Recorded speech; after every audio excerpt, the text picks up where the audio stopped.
An offer is a starting point. Whenever an agreement on a contract is been made between two parties, X offers to sell his car to Y for rupees 1 lakh.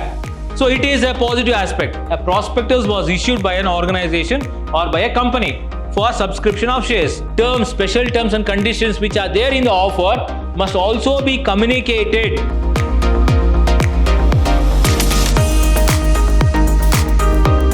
Hello students. Hi, George Ulime, Commerce Faculty, Department of Commerce, Vidyashram First Grade College, the Temple of Excellence. Dear students, I welcome you all to the session 4 of Unit 1, Subject Business Law. Students, before going to this particular session, let me glimpse about the previous classes, that is the last class what I had explained to you in the regarding this particular topic. Now, in the last class, I had explained to you about the agreement, the terms of agreement, what is a contract, the definition of contract, what are the essential validity, that is the essential elements for a valid contract. So, these are all the things which I had explained to you in the last class. Now, in today's class, let us see the various other terms in this particular session. Today, we can see about the valid offer. Let us understand what do you mean by a valid offer. See, it says an offer is a starting point. Whenever an agreement on a contract is been made between two parties, then there should be an offer and an acceptance. That means there should be an offerer and an offeree. The offerer is a person, one who makes the offer, and the offeree is a person, one who accepts the offer. So he is called as the offeree. The person who offers, he is called as a offerer, right? And that offer can be termed as the proposal. When A wants to make a proposal to B, then the A has to communicate that particular proposal or the offer to B for acceptance. So it says it is an offer is a starting point in the making of an agreement. So to make an agreement, you require an offer, and that is a very beginning stage or the primary stage or the starting point of an agreement. And this offer, as I told you, it is also called as a proposal. Why we call it as a proposal? Because it is the proposal which is been given or which is been offered by the offerer to the offeree or for the acceptance. Now, according to section 2 of Indian Contract Act of 1872, it defines offer as what? It says it is a person who said to have made the proposal or the offer to the offeree, right? When he signifies that, it says with his willingness. So he is making an offer with his willingness. Only when there is a willingness, then you can find the offer can be made to the offeree, and to do so or to abstain from doing so. Now, whatever the offer is been made with his willingness, that should be for doing something or not to do something, that is abstain from doing something or anything with a view for obtaining that is assent. Whatever he offers, whatever the proposals he gives, that particular proposal, he should get the acceptance or the assent from the other party to whom he is offering the proposal or the offer, right? And that such particular offer or the act of abstinence. So it says to get the assent, to obtain the assent, that is to get the reply from the other party, right? And that such an offer or particular proposal which is been made. So again, I'll repeat, it says the offer means it is the starting point of an agreement or the contract which you make between two parties, between A and B. And in this, as it is a starting point, this offer is also called as a proposal, and this proposal or the offer is been offered to B for acceptance, and whatever the offer or proposal is been made by A to the B, to the other party B, that means the offer or the proposal is being done by willingness, by his own willingness by the offerer to the offeree, and thereby in return he should get the consent as well as he should get acceptance by the offeree. That means when A offers or proposes something to do or to abstain from doing something, then he should get the assent or the acceptance from that other party B. Now students, you can see here what are the essentials of the valid offer. The essentials of a valid offer. First thing it says, it should be made to another person. That is, whatever the offer or the proposal you are going to make, that means it should be in words. That is, it should be made by one person to another person. So, an offerer cannot make himself or cannot propose or give an offer to himself. That particular offer or a proposal should be given to another party, should be made to another party or to another person, right? So, in other words, you can see there is no proposal for the person by himself. An offer or proposal cannot be given for himself. It should be given to another party or to another person. So, it says if X says to Y that he wants to sell the car to himself for rupees 1 lakh. That means there is no proposal because that proposal is being made for himself. If the other way, if you see, if X is offering or proposing to sell his car to B, then it can be a valid offer, right? And secondly, it says it must be an expression of readiness or willing to do so. Whatever the offer or the proposal you make or you give to the other person, there should be an expression. Only when there is an expression, then only it can be a valid offer, right? That is a positive act. That means you should be willing to give or express the offer or the proposal to the other party, that is in doing something or in abstaining from doing something. So when you say doing, when you want to do something, that will be a positive aspect, and when you say when it is we are not going to do something or abstain from doing something, it becomes a negative act or a negative aspect, right? So here is an example where you can see X offers to sell his car to Y for rupees 1 lakh. So it is a positive aspect. So he is saying that I am willing to sell my car to you, that is to Y, for rupees 1 lakh. So it is a positive aspect, right? So on the part of X. But if the X offers not to file a suit against Y, if Y pays the outstanding amount of rupees 1 lakh, right? 1 lakh, it is a negative act. So here, if he files a suit against Y, if Y pays X, that is the outstanding amount of rupees 1 lakh, then it becomes a negative aspect. The third thing is, it says it must be made with the view to obtain what? Obtain the consent from the other party or other person. So this particular offer, if it wants to be a valid offer, then it must be made with a view to obtain the consent. This is very important. The consent means the willingness of the other party or the other person to proposed act or to abstinence. That is for doing something or not to do something. So example, if X jokingly says to Y, just casually, if X says to Y that I am going to ready to sell a car for rupees 1000, then if Y is knowing that X is not serious, if Y is knowingly saying that yes, he is not serious in what he says, what he is expressing, right?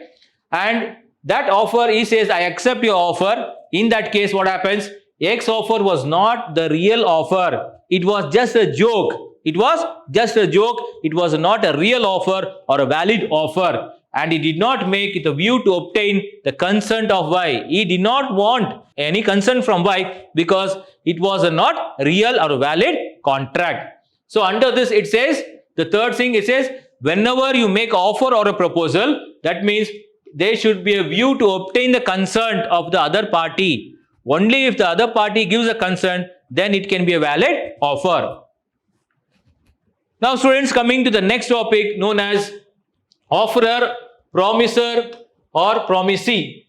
Offerer or promiser or offeree or the promisee. So who is the offerer or who is the promiser? An offerer or a promiser is a person, one who is giving an offer or one who is making an offer to the other party B. Right? So promiser is also a person, is same as good as the offerer. That means both one and the same, the promiser or the offerer. So the offerer or the promiser are both one and the same, where they are going to offer or promise to do something or abstain from doing something. So who is the offeree or the promisee? Offeree or the promisee is the person one who receives the offer and accepts that particular offer or the proposal. Right? He becomes the offeree as well as he becomes the promisee. The promisee means he accepts that proposal or the offer which has been made by the offerer or the offeree or the promiser, and in doing something or abstaining from doing something.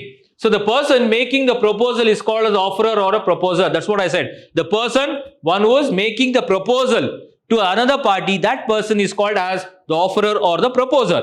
Right? Likewise, the person to whom the proposal is being made is called as an offeree or the promisee.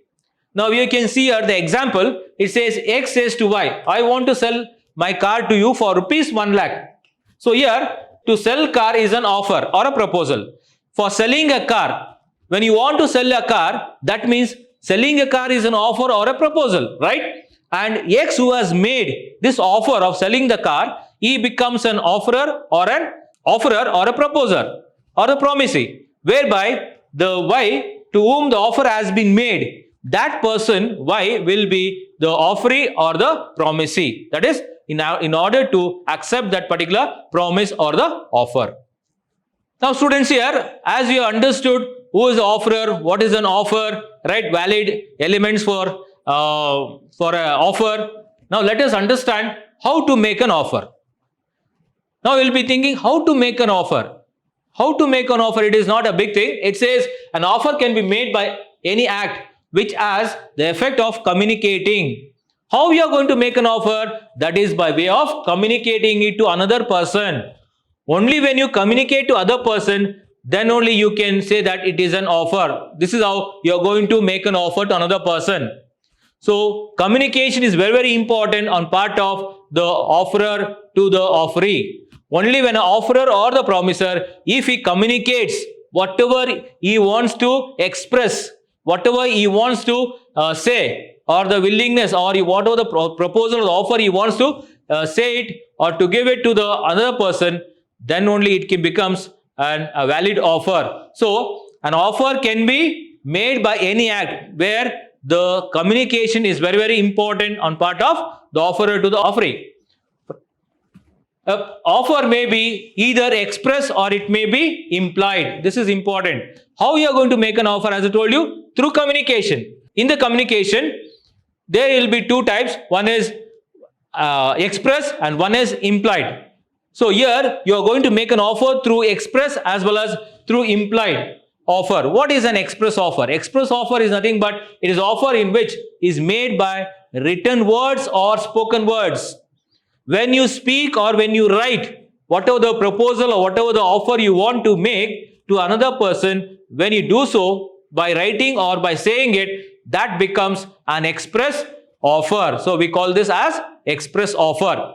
Now for example, I say I want to sell my car. So this is I am saying by just by word of mouth. So it becomes an express contract. Or I write in the agreement that I am going to sell my car to you, that is to X, on so much value. So when you write it also, it becomes an express contract.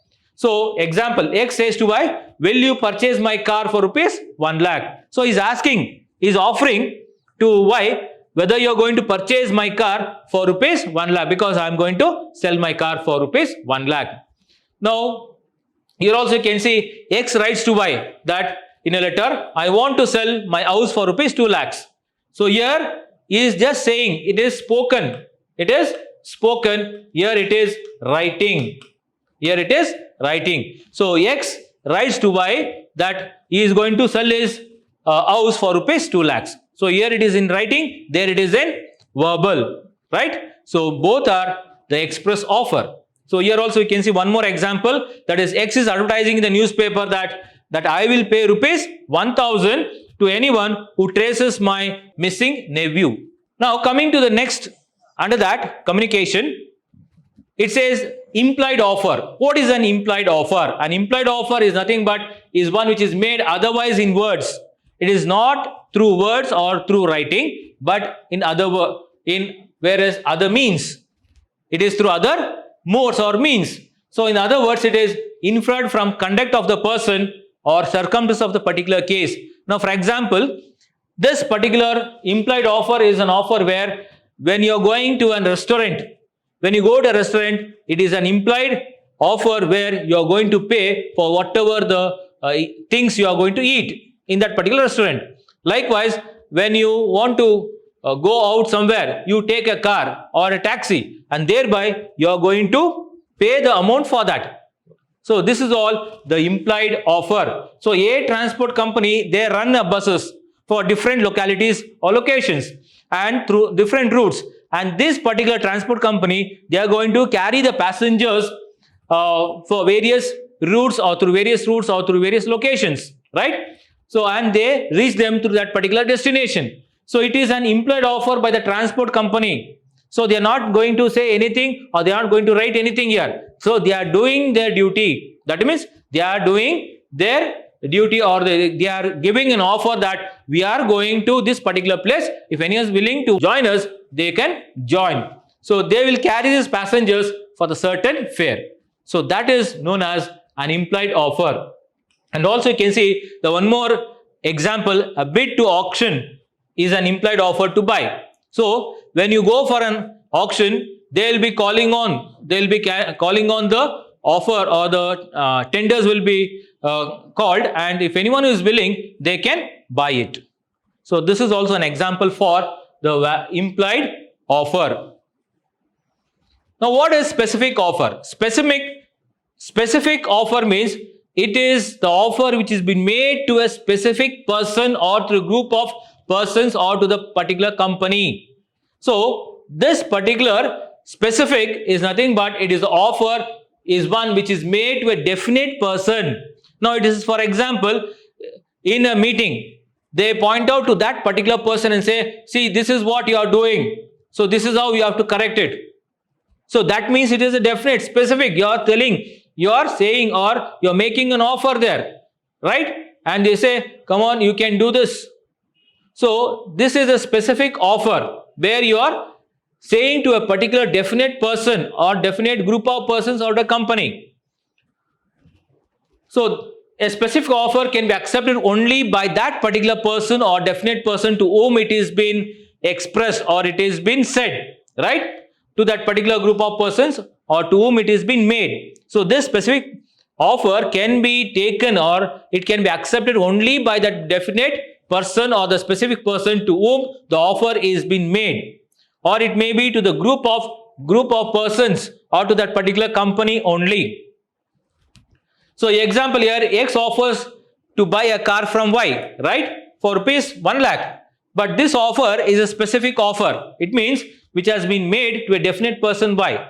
So X is offering to Y, is not offering to anybody. He is not saying, come on everyone, listen here, I am going to sell my car. If anyone is interested, you can come and buy my car. No, he is going to offer only to a specific person called as Y. So only to Y he is offering for selling his car. So in that case, it is a specific offer and which is been made to a specific person only, not to a whole community or to the other persons. So no person other than Y can accept this offer. So only Y has to accept it. No other person can accept it because the offer is made only to X. Sorry, the offer is made only to Y from X. So similarly, the offer made to a company is also an offer or the group of persons, and hence it is a specific offer. I told you the specific offer can be an offer which is been made to a specific person or to a definite person or to a definite group of persons or to a company only. Now coming to general offer. General offer means the offer is been made to a mass of people or mass group of people. So it has been addressed to everyone, right? So they will say, see, here is a competition. We have kept a competition, open competition. Anyone can participate and you will be rewarded, right? So a general offer is nothing but it is one which is not been made to any definite person. Here it is, the offer or the proposal is not made to a definite person. Why? Because it is a general offer. General offer means everyone can come and participate, everyone can attend it, or everyone or anyone can come and accept that particular proposal or the offer. So, but it is to the world at large or to the public in general. So, this particular general offer is nothing but it is an offer which is made to the whole world or to the general public at large. And this particular general offer, it can be offered by any of the person by fulfilling the terms and conditions of the offer. So, any person can enter into this particular agreement and they can accept this offer, right? And that is how by fulfilling the terms and conditions of that particular offer. In case what happens if sometimes this general offer, the contract is made with the person who is having the knowledge of the offer comes forward. If a person who is already having the knowledge of that particular offer, he may come forward and he may do the acts or he may do according to the conditions of that particular offer. So any person who is knowing about that particular offer, he can come forward and he will be conducting that particular offer or he will be accepting that particular offer, that is by means of doing the acts or the conditions, whatever the condition is been put for the offer. Example, X has advertised in the newspaper that he would pay how much? 5,000 rupees to anyone who traces a missing boy. So here X is advertising, that is he is giving an advertisement in the paper saying that he has lost his boy. Why? So he has lost his boy and he is asking if anyone traces him out, please bring him, I will reward you. Right? This is what the advertisement is given and that reward will be of rupees 5,000. So this boy who knew about the reward traced that boy. So this person boy, he knew about that particular reward by the offer which is being offered by the offerer, and he traces out that particular boy and he brings him back and he sends a telegram to X that he has found his son. So he traces him out, he traces out the son of X and he gives a telegram or an information stating that I have found your boy or your son and you should give me the reward. It was held that X was entitled to receive the amount of the reward. So here the X, that particular person, why he knows about that reward, so thereby the X has to reward him according to the offer made. Now what are the legal rules for a valid offer? Students, it says whatever the offer you make, that should have or it should have the intention to create a legal relationship. Only when that particular offer which you make, if it is having a legal relationship or if it is creating a legal relationship or intention to create a legal relationship between two parties, that is the offerer and the offeree or the promiser or the promisee, right, or the offerer or the acceptance.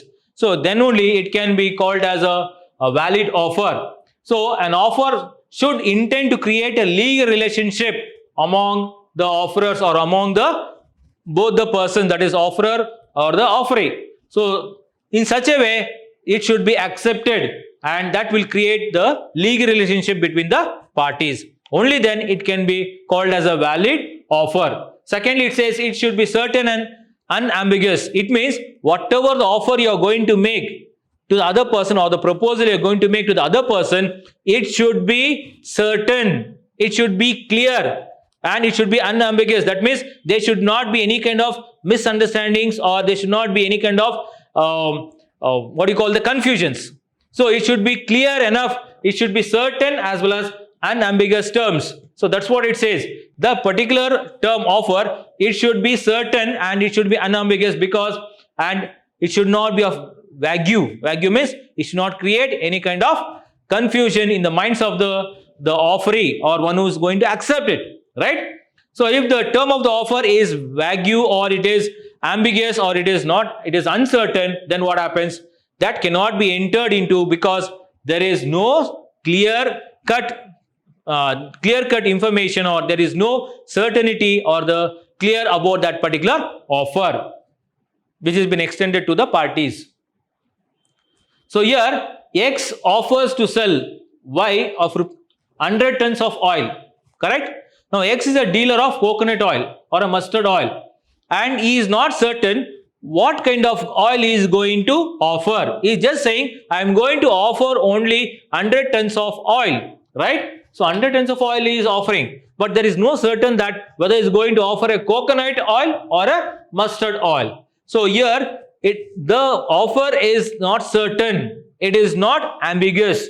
So it is uncertainty. There is a confusion in the mind of the acceptee, that is, the acceptance will not be given until unless there is a clear cut information or the certain whatever the offerer has made.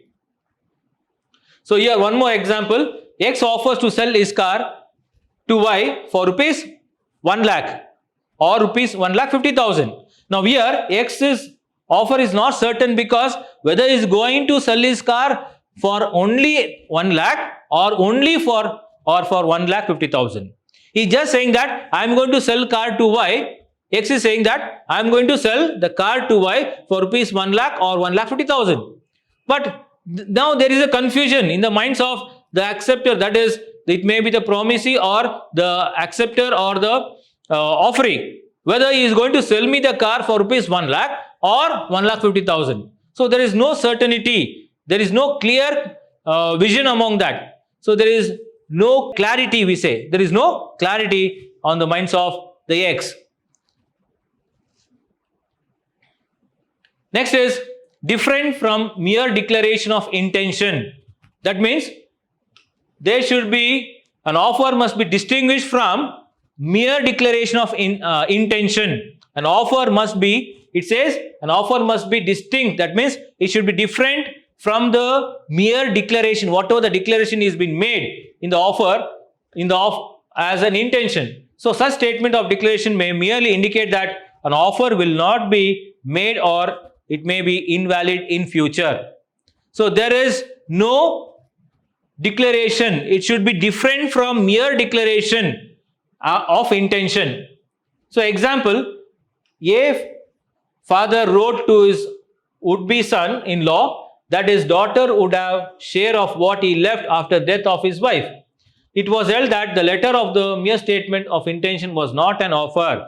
So here easily you can understand, it means A is a person, the father, he is writing to his son-in-law, who is going to be a son-in-law, would-be son-in-law, that his daughter, whom he is marrying, the son-in-law who is going to marry his daughter, would have the share of what he had left after death of his wife. So if A's wife, that is the father's, if the father is saying that his wife is going to die and after her death, whatever the share of she has left, and that will be given to a daughter. But it was held that the later was a mere statement, but it was just a statement and it was not an offer. So they're saying that they should be different from mere declaration of intention. Whatever you declare, that should be a valid offer. It should not be a statement. Until unless it becomes an offer, you cannot call it as an offer because there is no declaration of intention. So there should be a difference from the actual declaration of intention, what they want to offer or what the proposal is being done. Here also you can see one more example regarding that. X is a broker of Mumbai who is writing to Y that the merchant of Ghaziabad, stating the terms on which he is willing to do business. So he is ready to do the business, but it was held that the later was a mere statement and not an offer. So a person, he is writing a letter to another person saying that I am going to do a business with you. But at the later stage, it was not so. He is not going to do business with B because it was just a statement he made to B and not an offer made to B. So A noticed that goods stated in the notice will be sold by tender does not amount to an offer or sell. So whatever the goods is being sold in this tender will not be the same when he is going to, and notice that the goods stated in the notice will be sold by tender. So whatever it is been stated, the goods which is been stated in the tender will be sold in the tender does not amount that to an offer to sell. So it does not make an offer to sell that particular products or that particular goods which is been given in the notice in the form of tender. Now, different from invitation to offer. What is this? It is nothing but it is also a offer which must be distinct from an invitation to offer. Invitation to offer is different from a mere offer. It means in case the invitation to offer, the person making an invitation, that is, invites others to make an offer to him, and here it says, example, goods were displayed in the shop for sale where price tag attached to each article and self-service system was there. So the goods was sold or it was kept. The goods was displayed. The goods was displayed in the shop, and where the price tags was also there on each article and self-service system. Now here one customer selected the goods. One of the customer, what they did, they selected the goods, and what happened? It held that the display of the goods was only an intention to offer. So they said that this is only an intention to offer. So displaying of goods is only an intention to the offer, and the selection of the goods was an offer by the customer to buy, and the contract was made when the cashier accepted the offer to buy and receive the party. So here you can understand well, it says a prospectus was issued by an organization or by a company for subscription of shares, right, and debentures, and it is only an invitation. See, the company is making an offer saying the people or the public to come and subscribe for his shares and debentures. So it is only a invitation to the general public, right, to buy the shares and debentures, which may or may not be accepted by the company. Sometimes the company, they may not offer it. It is just an intention. So it says it is just an invitation or intention to general public that they are saying that we are going to offer so much of shares and debentures. Next is communication. Very, very important. Any offer you take, an offer must be communicated to the person to whom it has to be reached or it has to be accepted. So an offer is complete only when it is communicated to the offeree. Only when you communicate whatever the offer or the proposal to the offeree, then only that particular will be a complete process. That particular offer or whatever the process you make or the proposal will be a complete process. One can accept the offer only when he knows about it. So if I know about what the other person, my friend, is offering, then only I can accept it. Without knowing what is offering or what the proposal is making, I cannot accept anything, right? And thus an accepted offer without knowledge does not conform to any legal rights. So without knowing, without having a knowledge about what the offerer or the proposer is going to offer or is going to propose, do the proposal to me, then it cannot be taken as a legal, it doesn't have any legal rights on the acceptor. So there should be a proper communication from the proposer or from the offerer to the offeree or to the promisee. So here you can see the example. Yes offered a reward to anyone who traces his lost dog. So yes is offering that anyone who traces his lost dog, he will be rewarded. And F bought the dog without knowledge of the offer of the reward. Now here what happens, F does not have the knowledge about what the S has offered, right? So without that knowledge, this person brings that particular dog and gives back to S. F is giving back to S, the dog, the missing dog. Now here what happens, it was held that F was not entitled for the reward because he was not having the knowledge that F was here. S is not communicating. S is not communicating, and that communication is not being passed on to F. In that case, he cannot be entitled to take the reward. The next point is no term, the non-compliance of which the amounts to acceptance. So here it says, you can see the example, X writes a letter to Y. X is writing a letter to Y saying that I offer to sell my car for rupees 1 lakh. So he is saying that I'm offering to sell my car for rupees 1 lakh to you. If I do not receive your reply by Friday next, then I shall assume that you accepted the offer. So he is offering, X is offering to Y that he is going to sell his car for rupees 1 lakh.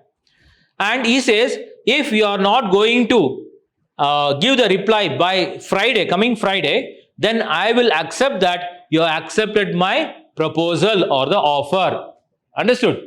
So here, Y does not reply. If Y does not reply, that means it does not mean that he has accepted the offer. It does not mean that he has accepted the offer. So if Y does not reply, it doesn't mean that Y has accepted the offer. So it can be the other way. So this is what about no term, the non-compliance of which the amount of acceptance. No term, the non-compliance of which amounts to acceptance. The next point is communication of special terms and standard form contracts. What does it mean? It says the special terms of offer, whatever the terms, special terms and conditions which are there in the offer must also be communicated. It should be communicated to the other party along with the offer. If you are making an offer and if there is some special thing inside that, special conditions or special terms involved in that particular offer, then that should be communicated along with the offer which you make to the offeree or the promisee. If the special terms of the offer are not being communicated, if whatever the special terms and conditions are there in that particular offer, if it is not being communicated to the offeree by the offerer, then the offeree will not be bound by the terms. In that case, the offeree will not be bound by the terms or conditions because the offerer or the promiser has not declared or he has not communicated the special terms and conditions in that particular offer. So the question of special terms arises generally in case of standard form of contracts. Now, for example, it says when you take up an insurance, a life insurance, then if in that particular life insurance, there will be a lot of terms and agreements or the conditions will be there. Now, at the time of entering into a contract or making an insurance, the insurer, the person, he has to say these are some of the special terms and conditions and he has to communicate that. Now, for example, if you die before that particular maturity date, then the full amount will go to your, that is the next person, kin or kid, that is will be compensated, or suddenly if you die in accident, you will the full amount will be given before the date of maturity. All these special conditions has to be acknowledged or it should be communicated to the insured. So this is what happens in case of an offer also. So standard contracts are made with big companies such as insurance companies, railway shipping companies, banking, hotel companies, cleaning companies, etc. So all these are the important terms under special terms or standard form of contracts. So here you can see X has purchased a steamer ticket for traveling from India to Dubai. So he has taken a ticket. X has taken a ticket from where? From India, to travel from India to Dubai. And on the back of the ticket, there are some certain conditions which this person has not seen it. See, usually when we take a ticket, we just see the front of that particular ticket. We don't see at the back and all, right? So here what happens, this person has taken the ticket was traveling from India to Dubai and he has not seen the condition which has been printed at the back, printed out the back. What is printed there at the back of that particular ticket? It says that which is excluded, the company liability of the company for loss, injury or delay to the passengers or his luggage. So here, if anything happens, it may be damage to the person or to the luggage, or if he loses his luggage, right? Or if there is any delay, all these terms and conditions have been put at the back of the ticket and this person has not seen it and thereby he cannot, it says, there's nothing to draw his attention to the conditions printed at the back of the ticket. So thereby it was held that X was entitled to claim the compensation of the loss for his luggage in spite of the exemption clause because there was no indication was given on the face of the ticket, and that is to draw the attention of the special terms printed on the back of the ticket.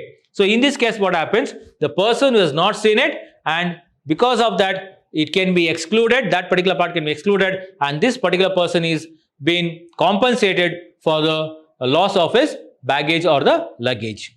So dear students, I think you understood the topics we have covered to you today regarding the offerer, promiser, offer or valid offers, and what are the essential terms or essential items or elements for a valid offer. So just recall your memory back and see that whatever the things I've explained to you in this class, remember it so that it will be helpful for your examination. So until next class, take care. Have a nice day. Thank you.